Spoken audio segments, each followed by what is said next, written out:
Son ya las 7 de la mañana con 46 minutos. A esta hora nos enlazamos con nuestro siguiente invitado. Nos acompaña Wagner Bravo, analista de inseguridad, con quien haremos una evaluación también sobre este tema en relación a lo que ha venido aconteciendo durante este 2024. Wagner, bienvenido a este espacio. Les saluda Daniela Ruiz y Estefanía Santillán. Muy buenos días. Buenos días, Daniela, y buenos días, Estefanía. Sí, efectivamente, es de preocupación de los ecuatorianos el nivel de seguridad que nos está proporcionando el Estado. Pero antes de eso, quisiera que me permitan el desearles que hayan tenido una buena noche, buena y una feliz Navidad a los ecuatorianos y que este periodo de reflexión nos permita hacer un análisis introspectivo y extrospectivo de qué es lo que está pasando en nuestras vidas, en la situación familiar, profesional y del Ecuador para proyectarnos al 2025. Wagner, empecemos con este análisis en el ámbito de seguridad. Hay muchas críticas al gobierno actual sobre si existe o no en realidad este plan de seguridad denominado Plan Fénix en nuestro país. Desde las diferentes autoridades se dan estas ruedas de prensa para dar a conocer cuáles han sido estos resultados de todos los operativos que se hacen en conjunto con las Fuerzas Armadas, la Policía Nacional, pero desde la ciudadanía se siente, ¿no? Ese miedo, ese temor por el crecimiento de la inseguridad en nuestro país. Daniela, el artículo 3 de la Constitución, numeral 8, determina cuáles son los deseos, los anhelos de los ecuatorianos. Y yo sé indicar que esos son los objetivos nacionales permanentes. ¿Qué quiere decir esto? Que es lo que algún día tenemos que alcanzar los ecuatorianos. Y ahí nos habla de una cultura de seguridad, nos habla de una seguridad integral que nos permita vivir en democracia y libre de corrupción. Y habla la misma Constitución habla de cuáles son las responsabilidades prioritarias del Estado. Del Estado, y hay que entender que el Estado somos los 17 millones y medio de ecuatorianos que aproximadamente está en el último censo, en donde estamos involucrados, como digo, todos, el Ejecutivo, el Legislativo, el Judicial, los ciudadanos, medios de comunicación, los empresarios, etcétera. Y de lo que yo he podido observar en este año, es realmente quienes están involucrados en la lucha contra el crimen organizado ha sido el Poder Ejecutivo a través de Fuerzas Armadas y la policía. No mucho el comprometimiento de la legislatura, porque no ha puesto como prioridad las leyes y las reformas a lo que se necesita para apoyar este esfuerzo de guerra y también al sistema judicial, porque ya estamos viendo, con respeto a quienes nos escuchan, el alto nivel de corrupción a que ha llegado y hay casos emblemáticos. Pero esos casos emblemáticos también hay que decantarlos hacia la parte táctica que decimos los militares. ¿Cuántos casos habrá en el sistema de justicia que no se está cumpliendo? Entonces, por lo tanto, ni iniciamos hace un año, antes de hace un año, cuando el presidente Noboa llegó al poder, después de la muerte cruzada, llegamos con tres amenazas a la seguridad nacional. La una era el narcotráfico, la otra es la minería ilegal, la otra los actos terroristas y una prioridad de lucha contra la corrupción. Y estamos terminando el año de la misma manera. Habida cuenta de que hay tres niveles de inseguridad, o posiblemente cuatro desde mi punto de vista, la delincuencia común, que es la que nos roba el celular, la casa, el vehículo, que al haber quien compre cosas robadas, continúa con el negocio.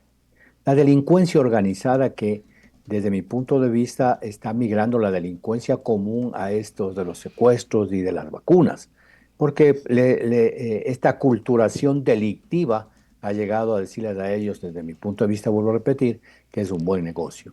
Y la otra es del narcotráfico y el crimen organizado que ya tiene una otra connotación que no es nacional, sino internacional, Ujú. y que por lo tanto están manejados como títeres de otros grandes carteles de la droga que son internacionales. Entonces la pregunta que tenemos que hacernos ahí es, ¿cuál de todos estos tres niveles es el que más nos preocupa, Natalie? Ujú. En este caso, Wagner, este constante estado de excepción que decreta el gobierno ha servido para poder, de cierta manera, ayudar a reducir en estos tres niveles de delincuencia que usted mencionaba. ¿Se ha visto la reducción de aquello? ¿Qué es lo que se debería hacer también para poder ya tener un verdadero plan en donde la ciudadanía diga, bueno, se está trabajando en aquello, puedo evidenciar, puedo mirar que sí, de cierta manera ya puedo caminar seguro en la calle porque hay esa percepción de inseguridad en la ciudadanía, ¿no? Muchas personas no quieren salir de sus viviendas, evitan el tener que realizar ciertas actividades, incluso también, por ejemplo, estamos a miras de un largo feriado y muchas personas ya piensan dos veces el ir, por ejemplo, para las zonas costeras. Sí, efectivamente, por eso llegamos a lo que el presidente, actual presidente Novoa había indicado un plan Fénix. Un plan Fénix que en cierta forma no tenemos datos y que no queremos saber cuál es la estrategia ni cuál es la forma como van a actuar. Lo que queremos saber es cuáles son las metas, cuáles son los objetivos. Habida cuenta, como decía, de que la idea es tener una seguridad integral, una cultura de paz. Y no tenemos esos datos para poder realizar una evaluación si el plan ha sido efectivo o no. Pero en cuanto al crimen organizado, de lo que ha indicado el ministro de Defensa y la señora ministra del Interior, pues se ha rebajado las muertes violentas, que aproximadamente están creo como en 6.500 o algo así, pero que no es los niveles adecuados para una convivencia pacífica en un país. La convivencia pacífica debería estar entre el 5 y el 6% de muertes violentas por cada 100.000 habitantes. Y con esta reducción vamos a terminar el año más o menos con un 30 y 35% de muertes por cada 100.000 habitantes. Quiere decir que de los 45, 46 que terminó el año pasado, sí hemos tenido una reducción de aproximadamente 16 puntos, pero que no es lo ideal. Y que me parece, y mi criterio particular, que los estados de excepción han dado un resultado para la contención, para que no sigan creciendo este tipo de crímenes en este nivel más alto de la violencia, pero que es posible que también la estrategia ya esté agotada y que no sean solamente los estados de excepción los que nos van a permitir. También hay que analizar ahí que se ha capturado mayor cantidad de droga. ¿Y qué es lo que se debería suponer en un análisis ya profundo del plan? Vuelvo a repetir, no sabemos los objetivos, que si estamos atacándole al crimen organizado, porque le estamos atacando, porque ellos también nos están atacando, hay una avalancha del crimen organizado que es un buen negocio, todo lo ilícito en minería, en explosivos, en armas, en coyoteros, en narcotráfico. eh, esto no van a dejar ellos de hacerlo por ningún motivo. Es su buen negocio.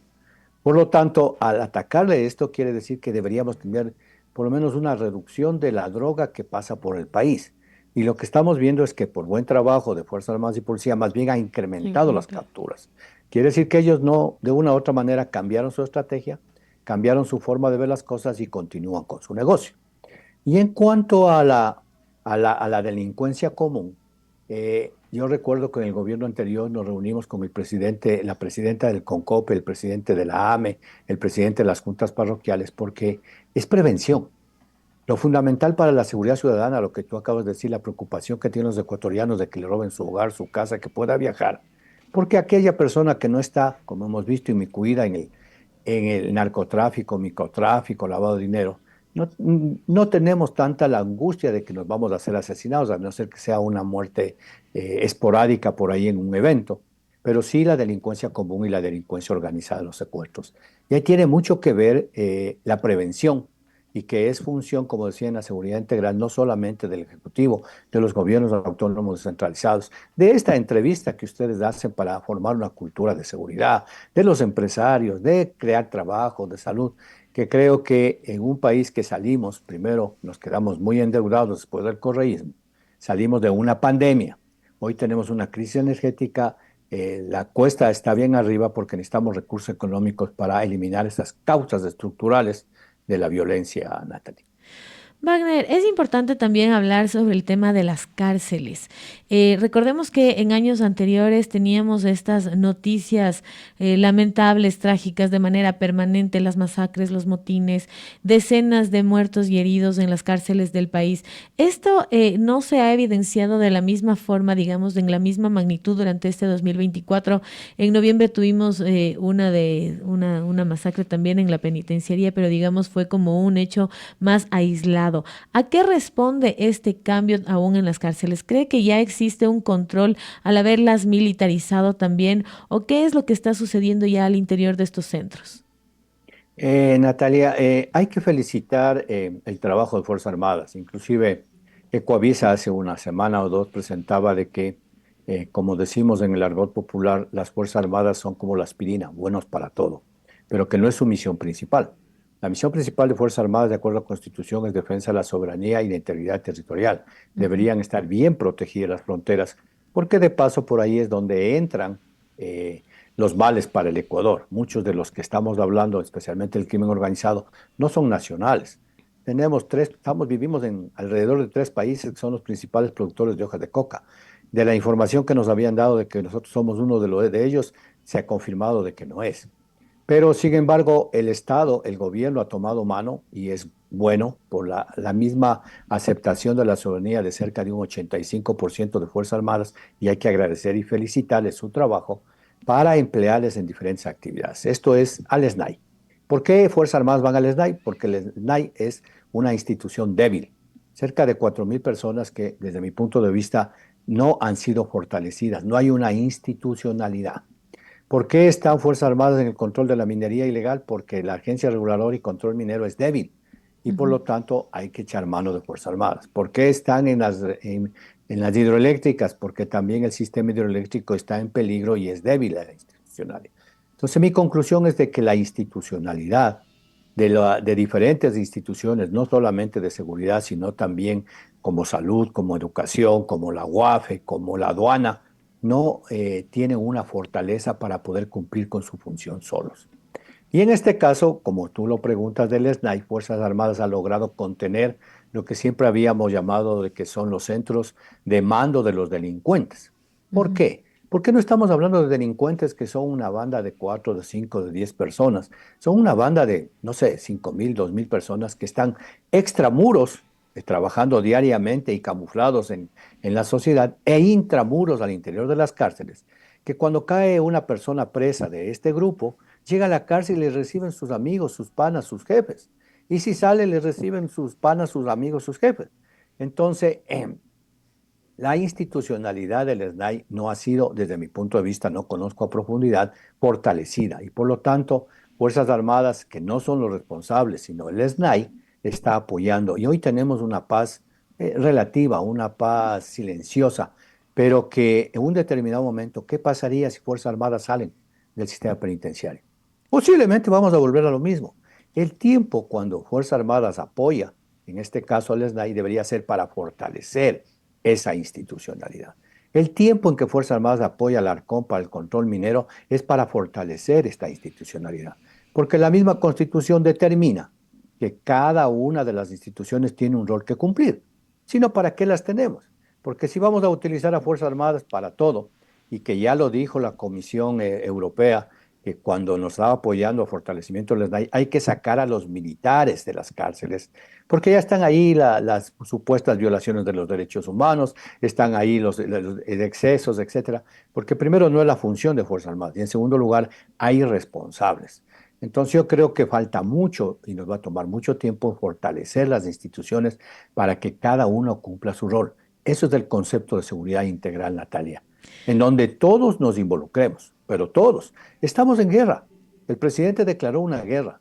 Y cuando declaramos una guerra quiere decir que yo tengo que ponerme a pensar como ciudadano, uno de los 17 millones y medio, cuál es mi rol en esta guerra.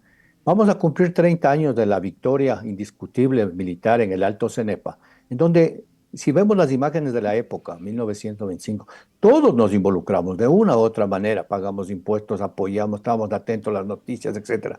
Hoy esta guerra está casi siendo ya de la vida cotidiana. Entonces, que los militares, que los policías sigan en lo mismo. Pero si yo sigo comprando cosas robadas, va a haber delincuencia común. Ayer nomás escuchaba que a una persona en un parqueadero en menos de 3 minutos le desvalijaron al vehículo. Ujú. Pero es que no le desvalijaron porque es un placer robar, sino porque es un placer de que alguien va a comprar esas cosas robadas. Si estamos hablando de que yo me asusto porque alguien me llama por teléfono para vacunarme y le pago, le estoy asusando a ese negocio.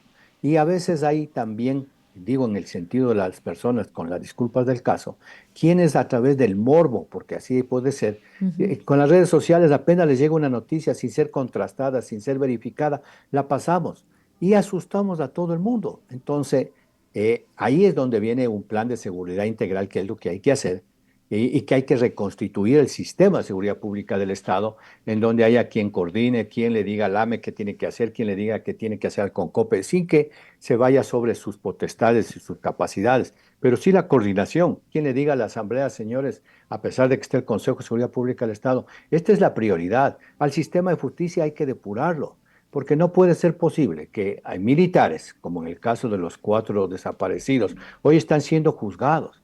Hay un señor oficial en la provincia de Los Ríos que va a ser llevado a juicio cuando no se ha hecho la investigación y los procedimientos correspondientes, pero sin embargo se capturan a otras personas. No hay una denuncia correspondiente, entran por una puerta al sistema de justicia y salen por la otra puerta antes de que salgan las fuerzas del orden. Ujú. Entonces, pongámonos todos en pie de lucha, porque hay un señor que le capturaron allá en Ponce Enríquez con armas, que ya había sido detenido hace un año, que tenía que presentarse ante la justicia. Eso no es cultura de los ecuatorianos, del cumplir la ley con respeto de quienes me escuchan. Entonces le dicen, venga con medidas sustitutivas. Este señor nunca vino. Ujú. Y hoy se le vuelve a capturar con armas, con explosivos, y le vuelven a dar medidas sustitutivas. O sea, ¿a qué estamos jugando? Hay que involucrarnos. Eso es el concepto de seguridad integral en un gran sistema donde había una secretaría que no la desarmó el señor presidente Noboa, Secretaría de Seguridad Pública del Estado, que tenga ese rol de evaluar la acción de las fuerzas del orden, y no solamente las del orden, sino todos aquellos organismos directos o indirectos que tienen que participar en buscar la seguridad de los ecuatorianos, Natalia. Muchísimas gracias, Wagner. Queremos agradecerle por acompañarnos esta mañana. Natalia, si me permite desearles a los ecuatorianos, como ha dicho, que este tiempo de reflexión se siga confiando en las Fuerzas Armadas, siga confiando en lo que se está haciendo, que apoyemos todos a que la seguridad sea parte de nuestra vida, porque eso nos va a permitir el desarrollo. Desearles un feliz año a todos y que creo que el 2025 serán, con la conciencia del voto de cada uno de nosotros, mejores días, si es que todos analizamos qué es lo que nos conviene para lograr esos grandes objetivos nacionales que están en el artículo 3 de la Constitución, el deber ser que abonemos hoy día un grano de arena para llegar algún día a eso. Muchísimas gracias, un feliz año. Muchísimas gracias, también un feliz año. Hemos dialogado con el analista en temas de seguridad, Wagner Bravo, respecto a esta perspectiva, ¿no?, de cómo se encuentra la situación de la seguridad en el país al cierre de este 2024. Son las 8 de la mañana con 3 minutos. Hacemos una breve pausa y volvemos con más información. Actualidad, análisis y participación ciudadana en 102.9 Noticias, primera emisión.